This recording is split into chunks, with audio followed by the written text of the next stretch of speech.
Hello students, welcome to Learners University. I am Rupal Kaur Anand and in today's video we will be continuing chapter number 2 of Geography of class 8th Social Science. In previous videos we have taken the topic of land, soil and water, and now I will discuss the final part, that is natural vegetation and wildlife. Well, before this is an introduction, and in next video I will be uploading the distribution of natural vegetation. So let's start without wasting any further time. सबसे पहले तो हम कुछ terms को समझ लेते हैं कि जो टर्म्स यूज़ करी गई हैं बुक के अंदर उनका मतलब क्या है.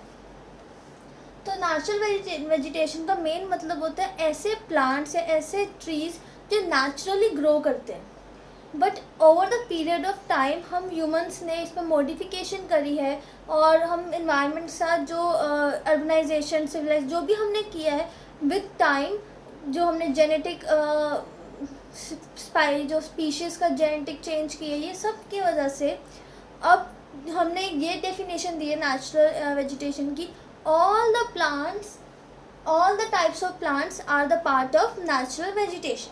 और इस पूरे वीडियो में हम नेचुरल वेजिटेशन को ही डिस्कस करेंगे. इनफैक्ट नेक्स्ट कुछ वीडियोस में हम उसकी distribution of natural vegetation discuss करेंगे. तो देखो, नेचुरल वेजिटेशन हो गया कि all the type of plants. Wildlife क्या होता है? जितने भी प्लांट्स हो गए, एनिमल्स हो गए, बर्ड्स हो गए, फ्लोरा एंड फौना ऑर्गेनिजम्स हो गए, इंसेक्ट्स हो गए, सब के सब किस में आएगा? वाइल्ड लाइफ के अंदर. जो हमारे वाइल्ड लाइफ मतलब जंगल की लाइफ. तो उसके अंदर जितनी भी जंगल में चीज़ें आपको जो भी आसपास नेचुरली जो लिविंग चीज़ें दिखती हैं इंसानों को छोड़ के, वो हमारा वाइल्ड लाइफ में आता है. The next thing is what is biosphere. देखो, हम सिक्स्थ में भी ये टॉपिक है, सेवन्थ में भी टॉपिक है और अब एट्थ में भी टॉपिक है. ठीक है, बायोस्फीयर बहुत पहले से ही ये टॉपिक चल रहा है. तो बायोस्फीयर होता क्या है? जब लिथोस्फीयर, एटमॉस्फेयर और हाइड्रोस्फीयर का जो इंट्रैक्शन, नैरो जोन है जहाँ पे लिविंग हम सब रह रहे हैं. सी, लिथोस्फीयर जो होता है हमारा लिथोस्फीयर होता है, उसका मतलब है लैंड. जो हमारा हाइड्रोस्फीयर है, हाइड्रो मतलब वाटर, और जो एटमॉस्फेयर है, एटमॉस्फेयर जो आपको पता ही है, एयर. तो जब हम कहते हैं कि बायोस्फीयर क्या है? जिसमें लिविंग ऑर्गेनिज्म सांस ले रहे हैं. दैट मीन्स अगर ये हमारी अर्थ है तो इसके अंदर देखो, ये हमारी लैंड हो गई, ये हमारी लैंड हो गई. I know the drawing is little poor but please cooperate. तो ये हमारी लैंड हो गई और ये क्या है? हमारा वाटर.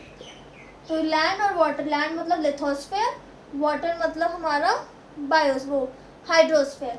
और इसके ऊपर हमारी एक नैरो जोन है जिसे हम कहते हैं ना एटमॉस्फेयर या एयर, जो हमें हेल्प करती है फॉर ब्रीदिंग. तो ये तीनों का जब इंट्रैक्शन होता है, जो नैरो जोन बनती है, उसमें हम रहते हैं और उस नैरो जोन को हम कहते हैं ये बायोस्फीयर है. तो biosphere is a narrow zone where lithosphere, hydrosphere and atmosphere meet and और इंटरैक्ट. अब देखो, हमारे बायोस्फीयर डिस्कस करते हैं. कई बार हम कंफ्यूज होते हैं कि बायोस्फीयर और इकोसिस्टम में क्या डिफरेंस है. वेल, अगर आप नहीं होते हैं तो वेल एंड गुड, बट अगर आप होते हैं तो अभी मैंने बायोस्फीयर की डेफिनेशन दी, अब मैं आपको इकोसिस्टम समझाती हूँ. इकोसिस्टम क्या है? देखो, बायोस्फीयर तो हो गया where hydrosphere, atmosphere and lithosphere meet. लेकिन इकोसिस्टम क्या है? जब living beings and physical environment they interact. यानी कि जो प्लांट्स हैं, एनिमल्स हैं, बर्ड्स हैं, इन सबको वाटर चाहिए, इन सबको लैंड चाहिए, ठीक है, और इन सबको एयर भी चाहिए.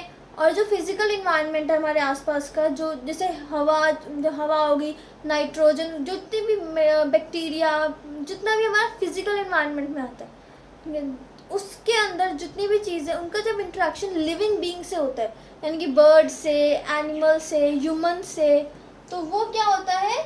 उसे हम कहते हैं इकोसिस्टम. इंटरेक्शन ऑफ ऑर्गेनिज्म, कोई भी टाइप का organism with the physical environment. Physical environment हमारे आसपास का माहौल या इन्वायरमेंट जो भी अवेलेबल है. जैसे बर्ड को स्काई चाहिए उड़ने के लिए, फिशेस को वाटर चाहिए तैरने के लिए. सब थोड़ा सा डेप्थ में जाए तो आपको समझ में आ जाएगा.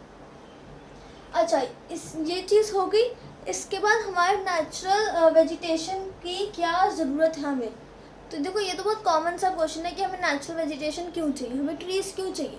ऑक्सीजन के लिए चाहिए, वुड के लिए चाहिए, कि वुड किस फॉर्म में, टिम्बर की फॉर्म में। टिम्बर एक बेसिकली एक लकड़ी होती है, तो टिम्बर की फॉर्म में, या पहले के टाइम पे लोग ना लकड़ियों को जलाते थे तो उसे फायरवुड कहते थे, वो लकड़ियाँ जो जल सकती हैं। तो देखो वुड हो गई, ठीक है, मेडिसिन्स हो गई, और हमारा यहाँ से ऑक्सीजन, ठीक है, फेविकॉल वगैरह सब हमारे नेचुरल ट्रीज से ही आता है, ठीक है। सब जैसे वाटर साइकिल कैसे चलती है, वाटर साइकिल हमने पिछली क्लास में डिस्कस करी थी, तो उसको थोड़ा सा रिलेट कर लो कि वाटर साइकिल से वाटर भी हमारा रीजनरेट किससे होता है, नेचुरल इन्वायरमेंट से होता है, तो वो पार्ट है नेचुरल वेजिटेशन का। एक देखो एक चीज़ और है, आपकी बुक में लिखा है natural vegetation protects soil from leaching. ये लीचिंग का क्या मतलब है, सी लीचिंग मतलब होता है जब हम पानी बहुत तेज़ बहाता है और जो सॉइल के अंदर हमारे जो भी न्यूट्रिशंस हैं, या फिर इम्पॉर्टेंट न्यूट्रिशंस हो गए, या फिर जो भी इम्पॉर्टेंट चीज़ें हैं वो साथ में बहुत तेज़ पानी के साथ बह के चली जाती हैं, तो वो वॉश आउट हो गया ना, न्यूट्रिशन कह रही हूँ, वॉश आउट हो गया ना हमारा न्यूट्रिशन, या जो भी प्लांट न्यूट्रिशन वगैरह जो भी हमारे सॉइल में प्रेजेंट है, तो इस प्रोसेस को कहते हैं लीचिंग। अब देखो पेड़ लगे होंगे तो रूट्स होंगी तो उसको सॉइल को पकड़ के रखेंगे। सॉइल के अंदर क्या है, ह्यूमस है, और हमारा प्लांट न्यूट्रिशन जिसकी हम बात कर रहे हैं वो है। तो देखो हमारे नेचुरल वेजिटेशन के तो बहुत सारी वो है, बहुत सारे यूजेस है। बर्ड्स को, एनिमल्स को प्रोटेक्ट भी नेचुरल एनवायरनमेंट करता है, हमें तक प्रोटेक्ट नेचुरल एनवायरनमेंट करता है, हमें शेल्टर चाहिए रहने के लिए। जितने भी हमारे पेपर तक बनते हैं वो भी हमारे नेचुरल एनवायरनमेंट से बनते हैं। अब जितना भी कह लीजिए कि हम तो मैम पीपीटी से पढ़ते हैं, या फिर हम में तो टेक्नोलॉजिकल एडवांसमेंट हुई है, but the starting of this things ना, this started from nature. So ultimately directly और indirectly we are connected to nature. तो अभी तो इस वीडियो में इतना ही है। नेक्स्ट वीडियो में हम डिस्ट्रीब्यूशन डिस्कस करेंगे, क्या क्या तरीके से नेचुरल एनवायरनमेंट डिस्ट्रीब्यूटेड है। बट थोड़ा सा हिंट दे देती हूँ, हमारा नेचुरल वेजिटेशन बेसिकली एक सेकेंड पेन लेंगे, बेसिकली 3 हिस्सों में डिस्ट्रीब्यूटेड है। एक हमारा फॉरेस्ट, एक हमारा श्रब्स, और एक है हमारा